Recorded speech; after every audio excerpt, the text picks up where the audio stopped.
Buckingham Palace can no longer hide the latest update on Charles III condition. Charles III is going through one of the most complex moments of his life, and is doing so without stepping away from his duties as head of state. Far from any retreat, the monarch has chosen to face cancer with serenity, rigor, and a firm will to keep things normal. His illness hasn't meant giving up his responsibilities, but rather a strategic adaptation to a new clinical reality. This way, Charles III has chosen the most difficult path, to continue on the front line, showing discipline, stability, and self-control. Instead of dramatizing, he has turned his diagnosis into an exercise in responsibility.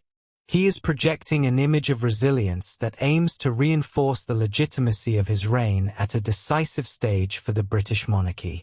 Hello viewers, please remember to subscribe and click on the notifications bell icon, so you will be notified whenever we upload new cookies about the British royal family. Diagnosed in February 2024, Buckingham Palace publicly announced his illness in a gesture of transparency that was highly valued by the public. That announcement was followed by a brief pause in his institutional duties. However, far from disappearing from the public scene, Charles III has shown that he doesn't intend to let the diagnosis defeat him. According to sources close to the royal circle cited by the British newspaper The Mirror, the sovereign is in good spirits and fully engaged in his official agenda. The most recent reports on his health are encouraging. Although he continues to receive treatment regularly, those around him assure that he is strictly following medical instructions and keeping a positive attitude. In fact, his return to public engagements has been almost complete, and he has surprised many with his physical and emotional strength. People close to the monarch say that he is very excited about the next stage of his reign, and that he is determined to fulfill his responsibilities. Several experts point out that advances in medicine have allowed Charles III to live with the illness without it limiting his activity. The key is to keep things normal and trust healthcare professionals. The king, meanwhile, seems to have adopted this philosophy with naturalness and determination. His attitude toward the illness has strengthened the admiration of many citizens and has given a renewed image of commitment to his country. All in all, Charles III has made it clear that his illness won't prevent him from remaining at the head of the monarchy. Despite the cancer, he continues to fulfill his official commitments and keeps a firm and positive attitude. In addition, those around him assure that he is strong.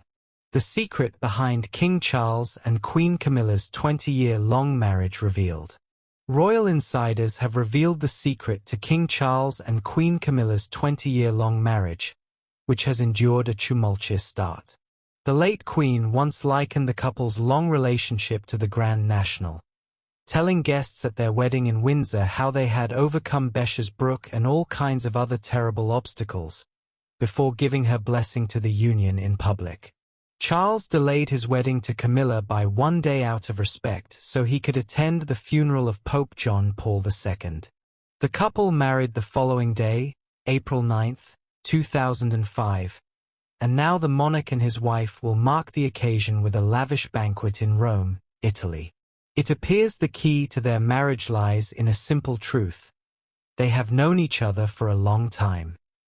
According to insiders, their relationship is built on huge friendship, with the couple being not competitive. Camilla's sister Annabel Elliott said, "They have known each other for a long time, almost their entire lives. Theirs, as any marriage should be, is a huge friendship. The key thing is that there is not really anything competitive between them. She is not trying to steal his thunder in any way at all. He is the king, and she will do her best to support him and be totally loyal to him." She told the Mail on Sunday, "They rather like quite a lot of things going wrong. Things going wrong on a tour, or something like that. My sister is not the best person at controlling her laughter. My father would often have to separate us in church.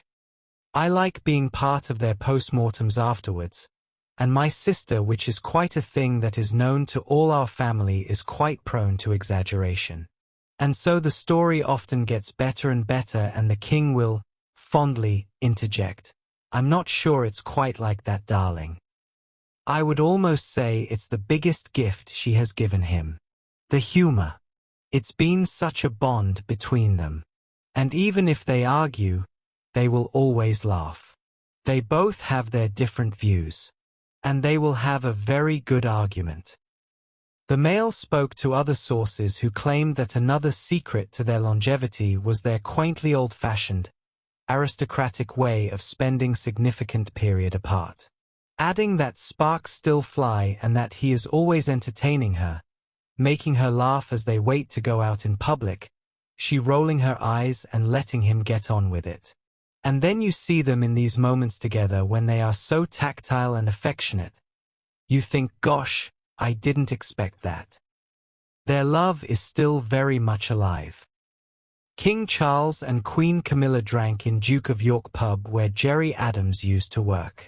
Charles and Camilla called into the Friend at Hand pub for a nip of Irish whiskey during a visit to the city's commercial court. It is part of a network of connected bars on the cobbled alleyway famed for its lively nightlife, which also includes the Duke of York. In the Ulster edition of the Sunday Times, the Atticus column described this as a slightly awkward photo opportunity for two reasons. Prince Andrew, the present Duke, is best not mentioned, and the pub is famously the first place Gerry Adams had a job. Some might say it is the only place he ever had a proper job. Rooted in the principles of family, unity, and peace, the theme highlights the importance of fostering strong and connected communities that support and empower their members, enabling meaningful progress. The service included special musical performances from an array of musicians, including Marsari Cultural Arts Team and Britain's Got Talent 2015 semifinalists, Bramer and Jennifer Canmason. "We're going to get a new one," he told hosts Amanda Holden and Alan Carr at the Royal Variety performance on November 22. King Charles' busy schedule at 76 could be threatening his health. At 76, King Charles has been making increasingly frequent comments about his declining activities, sharing late last year that he has too many injuries to continue riding horses, while last week he admitted that skiing is now behind him. However, it doesn't sound like the king is simply kicking back and relaxing, with his stepson Tom Parker Bowles telling the Times last week that the royal is the most hard-working man I've ever met. Thanks for watching. Please don't forget to like this video and drop comments. And most importantly, don't forget to subscribe and hit the notification bell so you don't miss anything.